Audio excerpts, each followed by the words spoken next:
Hello and welcome to Books of Blood. My name is John and welcome to the final installment in the Horror Across America series. So, including this video right here, I have done 27 videos for this series. And to be honest with you, after I get done with this series, I am not 100% sure what I'm going to do. I do know that I'm going to continue doing book reviews. But as far as anything else, I'm still not 100% sure. That's why, if you noticed, I made a new banner for my my homepage, my YouTube homepage, and it says underneath where it says Books of Blood, it says, I believe it says horror book reviews and whatever else I can come up with. And that's pretty much the truth, all right? I do know that I haven't done my horror movie collection videos in a while, and I think the reason is because I kind of got a lukewarm response out of those, but you know what? I've just gotten to the point of I don't care, all right?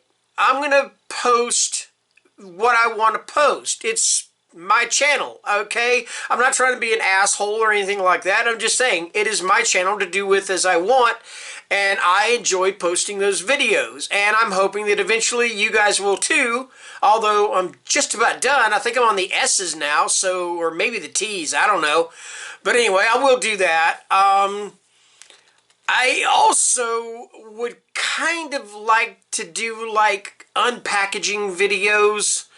You know, I would love to join Nightworms, but I don't know if I can really afford it. You know, I'm going to look into it. And if anybody else has any other suggestions for other horror goodie bags or whatever, you know, like that's what I call Nightworms. It's a goodie bag. It's what it is. You get a bunch of surprising stuff and everything each month, and, you know, that's pretty cool. All right? So if anybody has any others that they do, I know that there's the David's Book Reviews sent me a one that I wanted to give away, and oh my gosh, I cannot freaking remember the name of the service. But yeah, if anybody has any suggestions on ones that are as good as Nightworms, or you know, or give you a good bargain or whatever, let me know in the comments down below. Anyway, I'm going to shut up about that. And we're going to get into the final installment. And I think in this one I've only got 8 books. And we're going to be talking today about Wisconsin and Wyoming. Alright, so let's go ahead and get underway with this, alright? Here we go. The first one we're going to talk about with Wisconsin is The Upstairs House. And this is by Julia Fine. There's a mad woman upstairs and only Megan Weller can see her. Ravaged and sore from giving birth to her first child, Megan is mostly raising her newborn alone while her husband travels for work.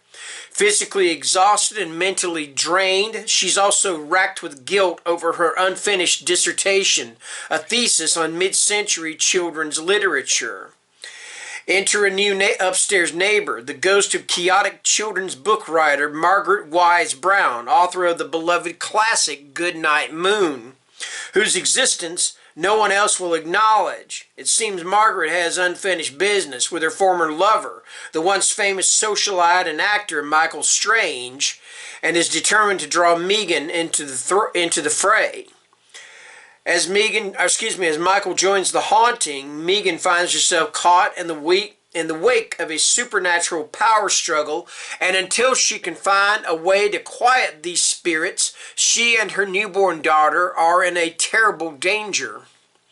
Using Megan's postpartum haunting as a powerful metaphor for a woman's fraught relationship with her body and mind, Julia Fine once again delivers an imaginative and barely restrained, careful musing on female desire, loneliness, and hereditary inheritances. And that is according to the Washington Post. And that is The Upstairs House. And that is by Julia Fine. Okay. Alright, next we have got the sequel, or the follow-up, or whatever you want to call it, to The Talisman by Stephen King and Peter Straub. And this is Black House, of course, by the same two authors. And if you're wondering why I didn't include the talisman in this, that is because the talisman pretty much doesn't take place in any one area in particular. It's kind of all over the place, sort of. All right. 20 years ago, a boy named Jack Sawyer traveled to a parallel universe called the Territories to save his mother and her twinner from an agonizing death that would have brought cataclysm to the other world. Now Jack is a retired Los Angeles homicide detective living in the nearly non-existent hamlet of Tamarack, Wisconsin. He has no recollection of his adventures in the Territories, and he was compelled to leave the police force when a happenstance event threatened to awaken those long-suppressed and dangerous memories. When a series of gruesome murders occur in western Wisconsin that are reminiscent of those committed several decades earlier, Jack's buddy, the local chief of police, begs Jack to help find the killer. But are these new killings merely the work of a disturbed individual, or has a mysterious and malignant force been unleashed in this quiet town? What causes Jack's inexplicable waking dreams, if this is what they are, of robin's eggs and red feathers? As these cryptic messages becomes impossible to ignore, Jack is drawn back to the Territories and to his own hidden past. And that is Black House. That is by Stephen King and Peter Straub. All right. Now, you know what? If you're going to talk about Wisconsin and horror, there is no way you can not talk about the Plainfield ghoul himself, Mr. Ed, or Eddie if you want to call him, Gein. All right? So, for this, we got a nonfiction account here. This is Deviant, the shocking true story of Ed Gein, the original Psycho, by Harold Schechter. The truth behind the twisted crimes that inspired the films Psycho, The Texas Chainsaw Massacre, and The Silence of the Lambs. From America's principal chronicler of its greatest psychopathic killers, according to the Boston Book Review, comes the definitive account of Ed Gein, a mild-mannered Wisconsin farmhand who stunned an unsuspecting nation and redefined the meaning of the word psycho. The year was 1957. The place was an ordinary farmhouse in America's heartland, filled with extraordinary evidence of unthinkable depravity. The man behind the massacre was a slight, unassuming Midwesterner with a strange smile, and even stranger attachment to his domineering mother. After her death and a failed attempt to dig up his mother's body from the local cemetery, Gein turned to other grave robberies and ultimately multiple murders. Driven to commit gruesome and bizarre acts beyond all imagining, Ed Gein remains one of the most deranged minds in the annals of American homicide. This is his story, recounted in fascinating and chilling detail by Harold Schechter, one of the most acclaimed true crime storytellers of our time. And that is Deviant, the shocking true story of Ed Gein, the original Psycho. And that's by Harold Schechter. Okay. All right, next up we have got The Vanishing, and this is by Wendy Webb. Recently widowed and rendered penniless by her Ponzi-scheming husband, Julia Bishop is eager to start anew. So when a stranger appears on her doorstep with a job offer, she finds herself accepting the mysterious yet unique position, caretaker to his mother, Amorous Sinclair, the famous and rather eccentric horror novelist whom Julia has always admired, and who the world believes is dead. When she arrives at the Sinclair's enormous estate on Lake Superior, Julia begins to suspect that there may be sinister undercurrents to her too-good-to-be-true position.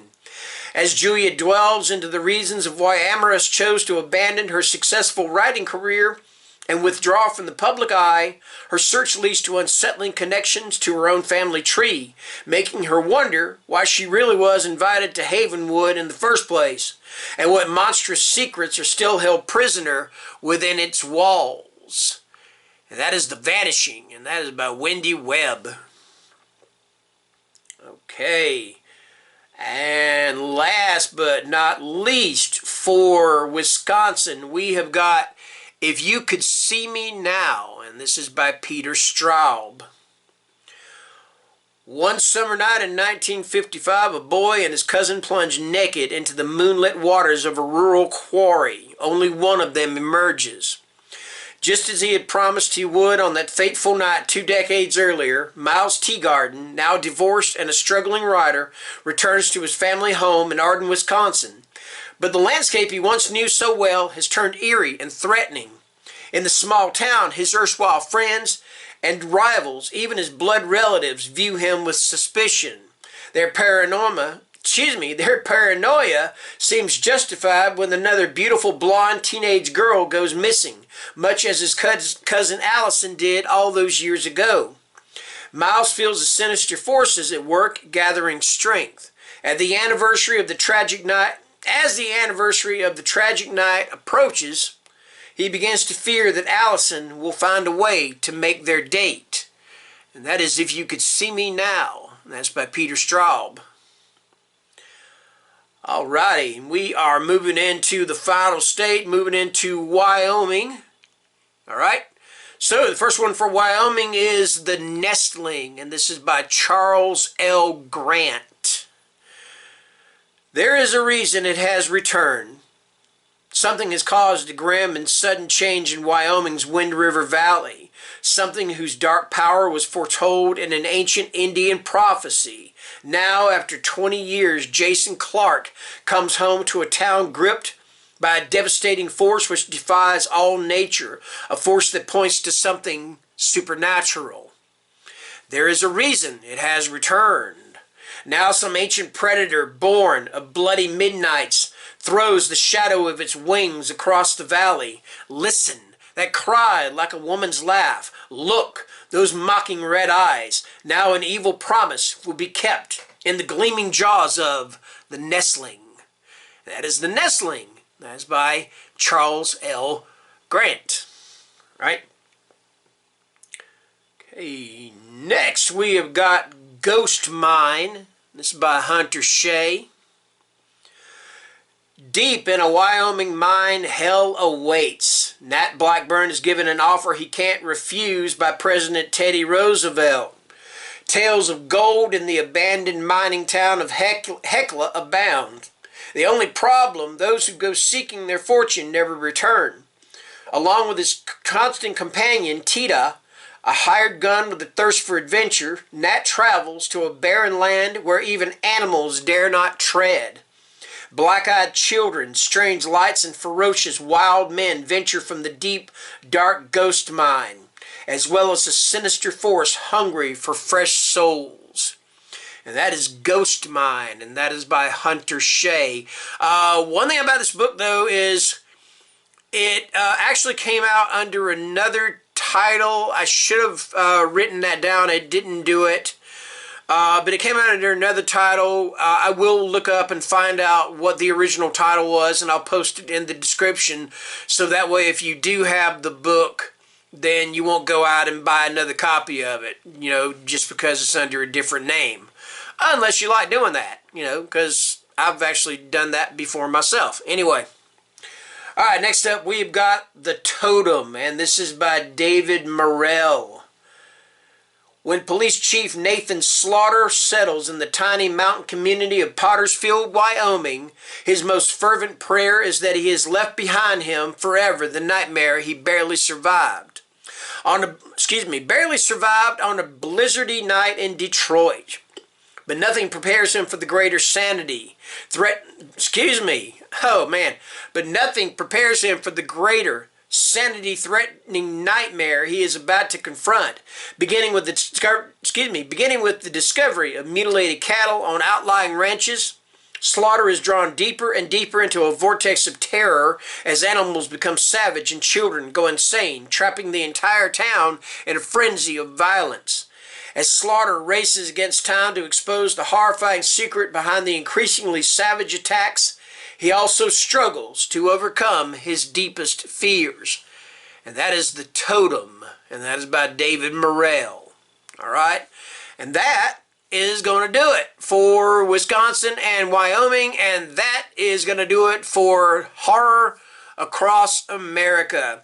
Now, I have mentioned, or I did a little poll, and I said that, You know, I perhaps might continue this with like kind of an international feel to it, like, you know, recommendation for horror books published in Italy or Japan or Russia. I still may do that. I am not 100% sure that I'm going to do that, okay? And I've also made just little tiny changes to my channel and the way it looks. Like I said, I did the new banner. I also did a circular logo for my channel. I made that today. And I'm actually maybe thinking about making a new intro video that plays more into the theme that I've got right now with this, with the color scheme and everything. So I may do that. I don't know. Alright. Anyway, that's going to do it for this video. Thank you guys for watching, and take care and stay scared. Bye-bye.